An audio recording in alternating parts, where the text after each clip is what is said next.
All right, welcome everyone. We're Semblance of Sanity. I'm Caleb. I'm Jacob. And we're here for Oregairu, Season 1, Episode 10. And oh boy, Hachiman, I love you as a character, but I am quite cross with you right now. So, yeah, that last episode happened. Yeah, because they crossed off an opportunity for reconnecting over something that actually was going to be instigated by Yukino. That little bit of hesitation, I don't think we've ever seen her have that kind of hesitation when talking to Hachiman. Yeah, definitely not talking to Hachiman. Even the closest thing we could come to with that was actually that one very random night at summer camp. Yep. But other than that, Hachiman, oh, you could tell that she was going to initiate something that you weren't necessarily ready for, and then that conversation never happened. Now I feel like I'm starting to understand why this show is called my teen romantic comedy, SNAFU, because you have a talent for this, Hachiman. Because yes, it's not that you're thick-headed, it's that you're thin-headed. Right. But also stubborn. Yeah. So, yeah, not just Yui, but also Yukino. The rest of the characters, too. This is going to be a nice build-up towards whatever they choose to do for the Season 1 finale. Yeah. So, y'all, without further ado, let's get into this. All right, everyone, now be sure to go check out the reaction portion of the video in the description below, then come back here for the discussion.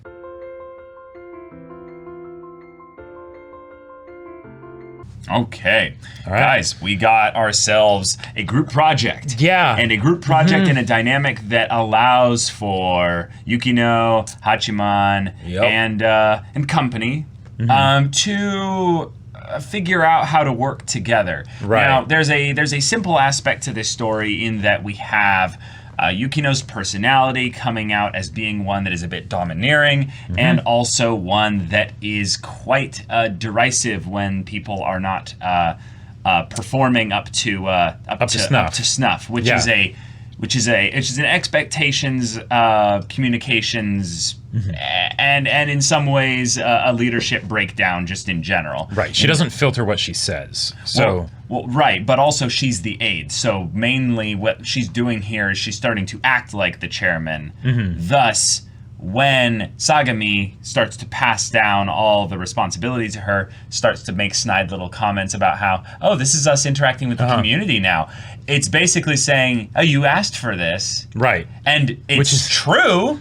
But true. But you also asked for this because originally you didn't want to do the work anyway, so then you brought her in. Right. Specifically so that she would do this kind of stuff. That's exactly why she did it. It's basically the thing of, wait, this kind of a club exists?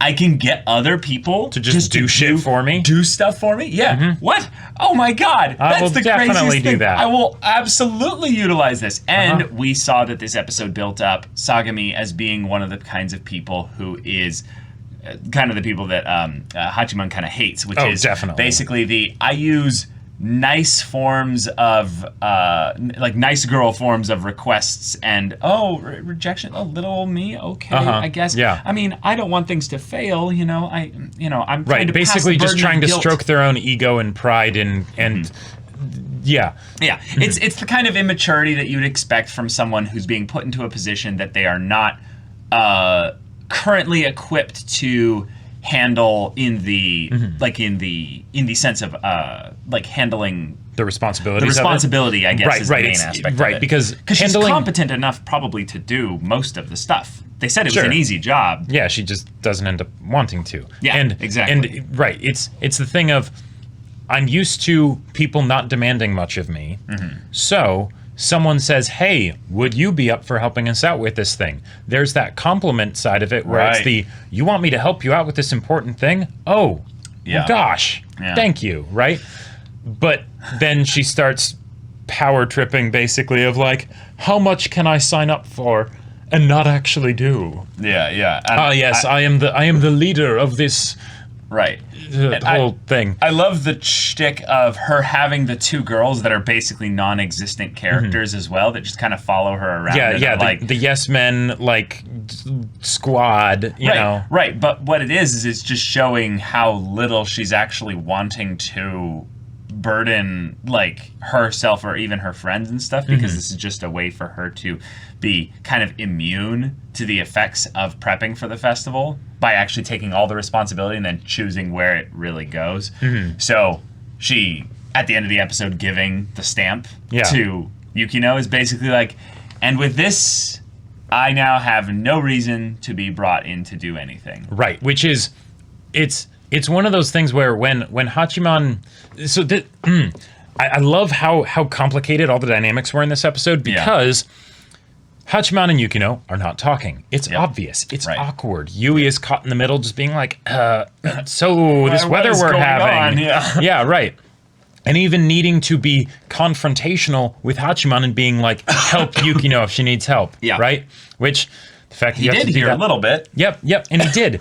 And the way he brought it up, it's such a Hachiman thing to do when people are offering help, to be like, hold on just a second. Hold on. Yes, help, that is generally helpful. But in this situation, she's been doing all the group work. You know, she's been solo carrying this sinking ship, right? So you're going to try and take that away from her, the fact that yes, god damn it, on my shoulders this whole thing shall rest, you know. Right.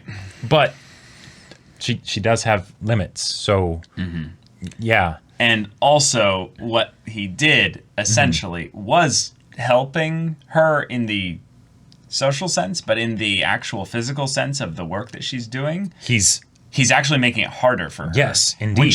Which I don't know which part was more intended. Right, but me neither. He is, we'll say, he is, he has a burden he's holding over her head, he's holding against her because of the past. So that's its own little messy ball of fun there. So yeah, good luck with that one. Good luck with that one. Because, and the way she slipped in that "I'm sorry" at the end, it's like, oh yeah, who was that for? Yeah. Oh like, god, that was just a fun little bit of being like, okay, this show is sometimes like appropriately subtle, where it's like, I got you. Like we have to dig a little bit in order to understand what's going on between these characters and stuff. But the "I'm sorry" bit there, that was so on the nose that it felt like, oh wow, like that was for us, the audience, because yes, Hachiman heard it. I assume it was just barely audible enough in a quiet room to where he probably heard it. And Yukino is not exactly the kind of person that would say I'm sorry easily. So it's definitely not aimed at these other people. No. And it was probably both in terms of it being not a zero-sum game where it's just one or the other. Sure. She used the cover, basically, of it being something that could be interpreted as for the group as something to say, in that it was almost like, I'm practicing. This was what I was wanting to say in the hallway, but I didn't get to because you shut me down. So, and that stress, I'm telling you, it was probably not the physical, actual work hours that she put into this thing there, but it was the mental and emotional stress combined with that led to her getting sick. Right. I know what it's like to get sick over this kind of heartache, basically. And it's usually not the actual amount of time that you spend, pacing around or, just up and about. It's the, no, you are actively soaking and marinating in stress right now, which, by the way, is basically just poison to your body. It's a survival mechanism to trigger the fight or flight sense in times. But if you sit in it, that's very not good. If you sit in it and you're not actually physically in danger, it's just poison, basically. And so of course you get sick. And one of the things that I love about this is that so Yukino was acting a bit different this episode. And it was even commented on. Oh yeah. The thing is that in what ways was she acting different? Right. Because when she accepted the job, essentially, right? That's something that I think she would have done in a lot of situations. Right, I agree. Maybe with a bit more of the continued bite towards the person who offered the job. You know, like oh, if you really want me to she's in the help. volunteer club. Right, exactly. So but she does that kind of thing in general. Anytime someone comes in. Exactly. Yeah. But it almost seemed like it was something of, either one, I'm more comfortable when I'm put upon, where I have some unassailable task, and oh yeah, this lazy person's just going to dump all their work on me. Yeah, I can do that. You know, of course they would, because I'm the paladin who. Right, exactly. The world is unjust, and I will bring about justice. And I feel comfortable vanquishing, festival tasks. Oh, that's a very good point. You know what it kind of reminds me of? It's the video game grind. This is something that I think is a psychological aspect to those people that really go into video games, myself being one of them, so I feel like I can speak a little bit on this, is that if you are lost and without purpose, video games can provide that sense of purpose because you're like, look at me, I'm so good at this thing. Right. I'm destroying all my enemies in this thing. Yep. I'm succeeding in this little jump puzzle with this thing. I'm so validated. And then you go out and you're like, damn it. Right. I don't have that anymore. And I think that's what it is for Yukino. Sure, Where it's the, oh yeah, I'm so awesome. Look at me just carrying this whole thing. Yeah, it doesn't. You be lazy. Don't care. I'm that awesome, right? Now she's obviously thinking about Hachiman here. That's why she initially that's the other was thing, right? Because setting up and a reason to spend time in the general area. Yeah. Yeah. Right. Yeah. It could lead to being a able to couple say I'm sorry dynamics like you did. and stuff. Right. Some kind of scenario upon which they could actually have the conversation that never happened in the hallway. And I think that while she is the kind of person that might be able to wait until after the festival, I don't think she wants to. No. I think that this is something that if it's a source of pain and stress inside, she cannot let it sit there that long, even if she's the kind of person that might be stubborn with regards to bringing things up like that. I think this hurts too much for her to not say something. Right. So thus, she didn't really want the actual club to end. It was just the right. Oh, yeah. I guess I should bring that up. Yeah. One of the things that Yukino seems like this episode is that she was way less confident. She used a lot of indirections in this episode, and she doesn't do that. She doesn't usually do that. Like the fact that she the way she accepted the task. She's also accepting basically grunt work. She doesn't seem like the kind of person that would play second fiddle, even if she's going to be doing something and it's on behalf of someone else. It's the I'll do the big thing because, that's the kind of person I am, right? And then also when she brought up to Hachiman, when she did that apology in that public space, it was the, I'm going to use the pretense of something else to slip in an apology because, yes, you won't let me, but it's also that I can't bring myself to go and try and do that regular apology again. Yeah. Right? Because if she Not right really... now. Not right now. Because if she really wanted to, she could. Right? She's a very... Well, bear with me here. I got you, but yeah. Like, Yukino is such a direct person that, although she on this topic, she isn't, but normally I feel like if she had a real problem with someone... or someone had a real problem with her, she would confront them about it, and if there's something that she needed to apologize for, she would just be direct about it. And if they didn't want to hear her apology, she'd be like, that's fine, I don't care what you do, I just care what I do. I will do this, now I'm in the right, I've done what I need to do, I can live with a peace of mind, right? Yeah. But not here, because she's internally conflicted. Right, yeah. So... Yeah. Yeah, I love that stuff. Yeah, that was my point, was just that she's so... definitely internally conflicted to the point where it's not something of a question of whether she wants to do it. She does not feel like it's possible to do it. Sure. It's the thing of where you do not do what you want to do 100% of the time. Right. No one does. No one does. In fact, this character of Yukino is a stark example of how actually no one does it, because of all the people in this show that would do that all the time, she does. She is the closest one to that, and still doesn't. She still doesn't because of the whole situation with Hachiman being one that is just riddled with that. Heck. She wanted probably to tell him at some point about the whole incident in the past and stuff. Yep. And yet She did She not. didn't. She lied. Like, we are in this situation now because of an awkward coincidence of people bumping into each other that might not all be entirely coincidence. I'm looking at you, Hiratsuka Sensei. Yeah. So, all this to be said, this is the perfect situation for her to realize her own limits with regards to what she wants, what a man can do, what a man can't do. In this case, what a woman can do or what a woman can't do. Because in this case, of course, she wants to make up with Hachiman. Of course, she wants. That's why she apologized. Yeah, exactly. But can she? Well, I don't know. She might not be able to. She literally might not have the willpower to do it. Yeah, because I feel like this is one of the rare instances where she actually cares enough about the opinions of the other person that it's not about whether she's able to apologize, it's whether they're able to accept the apology. I feel like it's a different form of the stuff with Haruno, because Haruno talked about how she would always imitate her. Now, granted, that's Haruno saying it, so who knows, maybe it's not exactly a an unbiased statement, right? Yeah, it's probably touched with truth, though. Yeah, but probably touched with truth. But now there's this situation where she can't stand her sister, right? She doesn't want to be compared to her sister, even more so.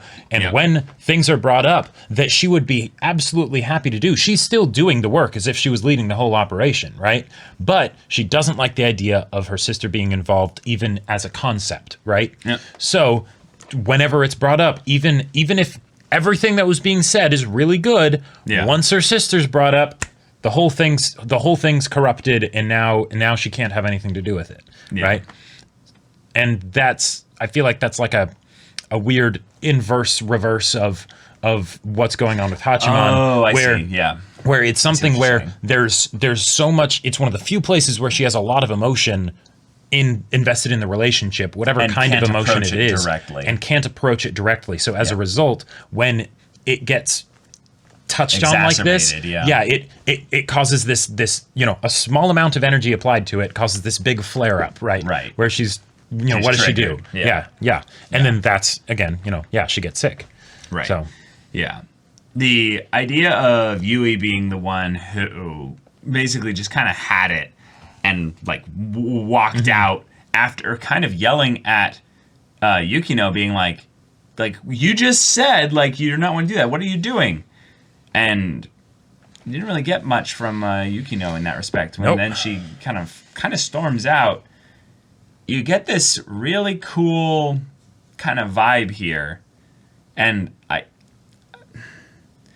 want to go back and look at this scene again, because what I think is rather amazing about Yui, particularly, is that she's not the main character, and we've come to a bit of an understanding that she's not even the main romantic interest necessarily. As much as I would want her to be. Yeah, exactly. But when Sagami enters, and Yui kind of sees what's happening here, right, and kind of gets that look of like, wait a minute, hold on. Yeah, exactly. And exactly. She does it'd be more efficient if I did this by myself, which she then echoes later. Yep. And Yui's like, efficient? Like, wait a minute. Like, that's just not right. Like, yeah. So she heads out, and I love that she's not entertaining this anymore. One of the things that was really powerful about Yui's early growth was her ability to walk away from those people that were basically not worth creating an unhealthy dynamic. No. That's worth is a very strong thing to say there. Basically, that she was realizing that a dynamic was unhealthy. She's frustrated because she can't force them to do anything about it. Right. So she separates herself from the situation because that's the healthy choice here. Yep. But Hachiman kind of notices because she's vocal about it. Yeah, bless Yui. She wears her heart in her sleeve in this regard. Like even her hair when she's walking away is getting like all frilled up. Yeah, it's like a cat that's angry, you know. Yeah, and I love that it takes a while for her to process and understand it because she's like, I don't know what's going on. It's usually not like this. And then she starts to zero in on it. But Yukino's usually not like this. And you too. And I kind of don't like what Sagamin's doing. I really love that there's this snowball effect with Yui that's just the show for her, at least right now, is that she slowly but surely picks up more things in her snowball and, gets rid of all the junk on the way you're rolling down the hill.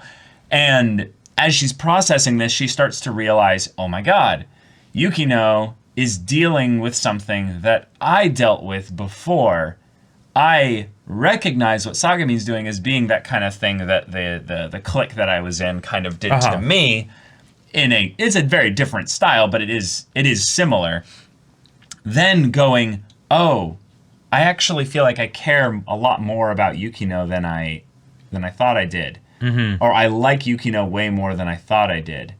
And I feel like this might be a way that makes Yui a little bit selfish to think about it this way. But I think it's that she kind of sees the similar plight and goes, I want to help someone who's in a situation that I was in as well. But I can't actually do anything here. I just kind of tried and I kind of blundered my way through it. So you, Hachiman, you have to help her if you can. Right. Okay, bye. And it's just like, you're adorable and you're wonderful. And I love that you're trying, but I also love that her character doesn't really know what to do here. Yeah. Right. And that's it's just really good. That's the thing with Yui that is probably why she's my favorite of the three. Because she's the most realistic. Yeah. She doesn't have a lot of stuff figured out, but she is actively trying and makes a lot of progress. So it's even if it's in a roundabout way and maybe she doesn't start at the same level as the rest of them or things like that. Okay. She's doing it, right? Right. I was making a point of how she's not able to do anything. Well, no, she's realistic because she's not hyper competent in these specific things, so she kind of stumbles her way around it all. Yeah. There's what she's able to do in her interactions with other people and how effective she is at doing the things that she wants to do. Yes. But the growth to make the choice to try and do the thing. That's, I feel like whereas now granted she's the odd one out here, so in this particular instance it's way easier for her to make these kinds of decisions, right? Yeah. But that kind of standing up for herself, even if she doesn't stand up for herself well, kind of like how when Hachiman ended up standing up for Yukino when he was like, okay, I can't let this keep going, and he's like, well, hold on, and he sort of blurts out a little thing to kind of draw everyone's attention away from Yukino, right? And that was still helpful, even if it wasn't super effective at what he was trying to do. It was a clunky way of doing it, but it still worked. Yeah, well, clunky is his style once he opens his mouth. But Yui, I feel like the part that is kind of her strength is that yes, she's trying constantly, but she doesn't actually do that much, even still, like standing up for herself. She kind of specifically is like, no, I'm going to avoid these types of situations. I'm just going to leave them, rather than be like, yes, this is not right. I'm going to stand up, and make a big thing here. I mean, she did do that. Here, she basically just said, what are you doing? And then, this is just what I usually do. She didn't follow up on it. She just and then just walked out. But that kind of is kind of that realistic bit of where she doesn't have the tools or the know-how to use the tools that she's gotten over her development to put it into practice.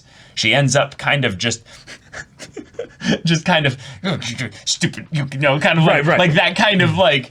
Oh, right. She's just trying to figure this out, but she has no idea even how she's feeling about it. Yeah. Yeah, Yeah. I think she did definitely confront Yukino in the room though. Like this is all the after that stuff. But anyways, we could get into waifu war, debates for till the end of time. This isn't probably. a waifu war debate. No. Yeah. No. But we've got a good setup for what can be basically a finale. I like that they're taking the familiar thing of we've got a festival happening and how are we going to do this, but then using that as the medium to go into more of the social dynamics that the show loves to focus on with because festivals are group projects. How does that all work, right? Yeah. And now Hachiman is in a situation where in part because of himself, because he was like, no, Yukino's got this, she'll handle it, right? Now Yukino's sick.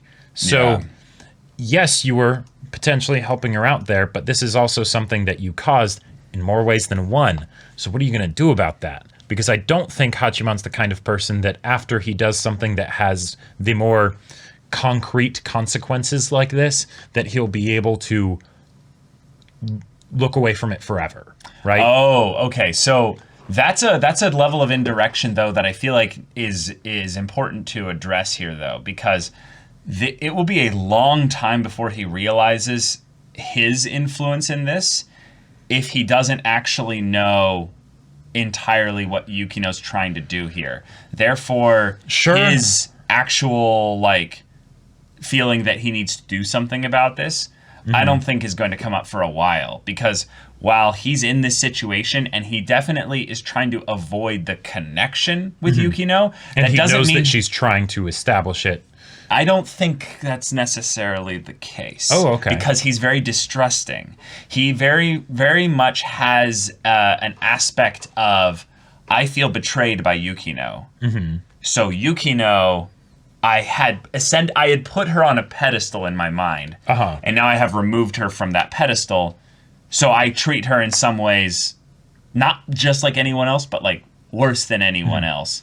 Thus, I don't think he even necessarily is thinking about the way in which his actions are affecting her because of his self-deprecatory nature. My take on it is that he can tell, but because he's really mad at her, that's not going to change what he does about it. So he's still going to ignore her, not let her fully apologize, even when she makes that, the little apology that slipped in the group environment, so that he still hears it, because he's upset, he's stubborn, right? It's because it's not that he's thick-headed, he's thin-headed, right? So he's been hurt now, and now he's hurting her, right? But now he'll see the consequences of the fact that my actions also have consequences. I can also be those girls that were awful to me, right? It's not just a one-way street. So maybe I should do something about that. Now, he's very stubborn, so and maybe he doesn't fully clue in completely to the magnitude that this is happening. I don't know, but I feel like that's where the conflict and resolution can come from for this arc, and I'm really excited to see how that plays out. Yeah, and especially since this is season 1 of 3, I don't see it going necessarily that well. Personally, I would say that this is the kind of thing of where, unless they want to do the structure where they close off the car accident in this season, meaning that future seasons have entirely new conflicts and dynamics, then maybe. But if they want to have things be resolved this season with regards to this little kind of awkward dynamic, I feel like then they have to resolve a lot more than just that, because he probably doesn't have the capacity to hold back his little bits of feelings that he still had for her in the past, when he had put her up on the pedestal and it was like, wow, she's incredible. He speaks her mind, and exactly. And if she can be put back into a place of high respect from his perspective without being put on a pedestal, I think that would be definitely the ultimate ideal. But I don't see a road upon which he will do that without her doing something and outside interference. Gotcha. I just feel like it's way more stacked against I feel like as a dynamic, as a not a couple, but like, you know, Yeah. a friendship, a Right. relationship. A couple, even if you're not talking in the romantic sense of things, but a Exactly. connection between two people. Yeah. For me, I feel like the sickness could be that outside interference. So cliche. Well, yeah, but it's yeah. But I also feel like as far as getting everything resolved, because I don't think it'll be resolved smoothly either, because this is a snafu of a romantic comedy, right? So however it goes in the future, we'll still have some of those elements. But given how Yui's bit got resolved in the first half of the season, I wouldn't be too surprised if there was something similar, where it's that Hachiman, maybe because he's very stubborn and things like that, hasn't fully forgiven or put aside, or, you know, things like that. There's still stuff underneath the surface, but they've gotten back to a semi-established status quo so that things can move forward, even if it's a bumpy ride. Okay. I would love to see a scenario like that play out. And I just don't know what it would look like. I don't know how it would look, but to wrap things up, we got a bunch of the other characters kind of given a light touching upon with regards to what they will be doing during the festival. And it was primarily just to set them up as specific roles within the Le Petit Prince play. And it was hilarious that we had Hina basically being like, all right, we're going to make this BL. Like, let's go all the way and make this BL. Yep. And then somehow Hachiman wiggled his way out of that in order to replace and swap the roles so that now Sai is Le Petit Prince and Hayama is the pilot now, which is all right, cool. Yeah. But then we had even Kawasaki actually being brought into it as well as being the costumes girl, which is like, oh, okay. Yep. Yeah. Cool. Yeah. Kawasaki, I like your character. Right. I want more of your character. But I guess right now we're kind of holding off on you until this whole thing with our main core cast of 3 is resolved. Somewhat resolved. Yeah. And it makes sense because her character is one that is withdrawn, and there's all the environmental kind of reasons of why she would be more of a side character. Right. But when she got focused, it was quite good. I really enjoyed it. So if the show ever wanted to do more of that, I would definitely be up for it. Right. It's an example of where Hayato is in this, or Hayama Hayato is in this situation where we see him doing these little things, and it's like in the midst of this here, and we're like, wait a minute, this guy considers Hachiman a friend. Good on you. What the heck? Yeah. That's so cool. And then it's like, but you can still tell there's that little bit of snide commentary and stuff that slips out. Of him or Hachiman? Of him, basically, where it's like, you can't tell if he's actually like... If he's ignorant of it because he hasn't had to really deal with it because social interactions are hand of Midas turned to gold, you know. Well, right, but also Hachiman would never confront him about like little remarks like that. Hachiman just kind of observes it, takes it in, and maybe even highlights it, you know, and for us primarily, But I liked those little bits because he's a character that I feel like I'm going to like a lot more as the show goes on and on. Oh yeah, every time he shows up. Yeah, he has that vibe of a character that is dynamic, but is in his like, you know, his beginning stages, you know, where it's like, ooh, okay, all right, cool. And then, we got Sai involved in that. Yep. I guess that's basically it. But Hiratsuka, there was a little thing you wanted to bring up? Yeah, so they mentioned, because I think we might have gotten the interpretation of what their previous experiences with each other were, because they mentioned that Haruno was in a band in her 3rd year with Hiratsuka sensei. Yes. So maybe Hiratsuka wasn't actually her teacher, she was a classmate? Like a friend or something? No. Because a teacher wouldn't be in band with a student. Hiratsuka could have been some aspect of like the production side of things. Sure, the teacher in charge of overseeing it or something like that. I 100% remember the thing. I believe it was in episode 7 that she actually called her Hiratsuka sensei. No, we had basically a bit where at the end of the summer camp they like literally mentioned. It was when Haruno showed up to pick up Yukino. Yeah. Oh, wait. Hold on. when they bumped into each other, they have that little thing. It's like, oh, long time no see, Shizu.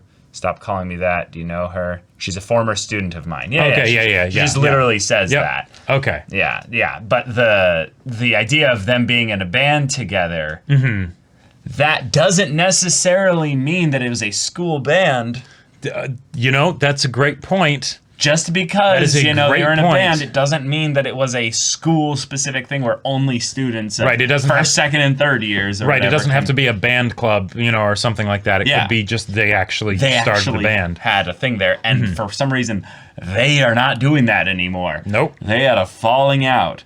I would love to find out more of Haruno's overall backstory, Right. because she is this incising, slicing and very finely inserting herself into situations.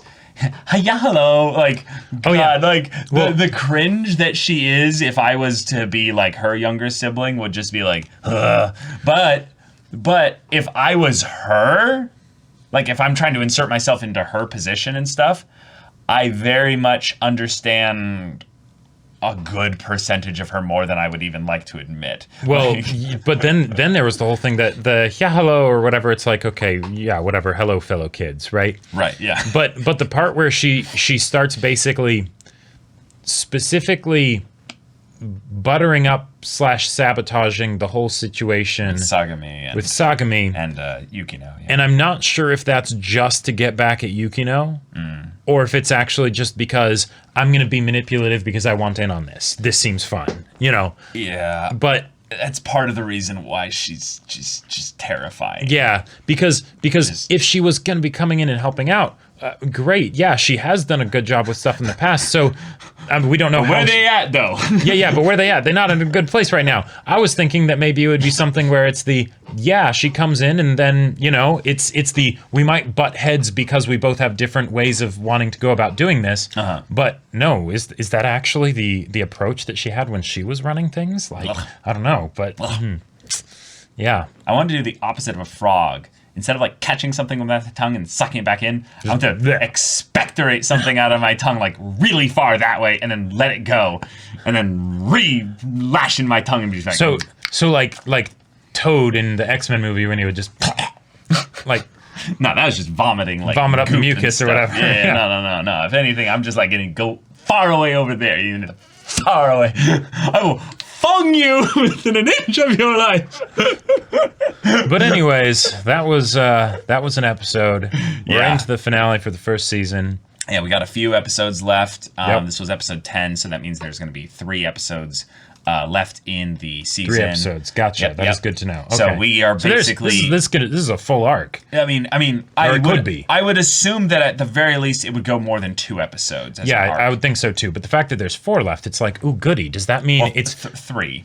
Including this one? Right, including this one. For gotcha. the whole package for the arc bit. Does that mean there's going to be an episode afterwards? That's just I would say it's going to be an episode post. afterwards. I would love that.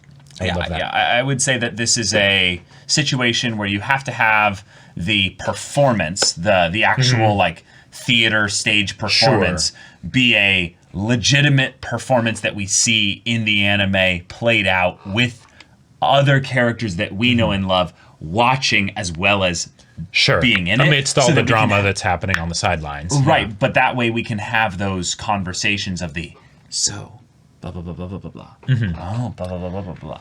You know what? Those ones are some things that I really like because it's in the quiet place where so many people could just be listening to what you're saying, but then if you get too emotional or you get too loud, Yep.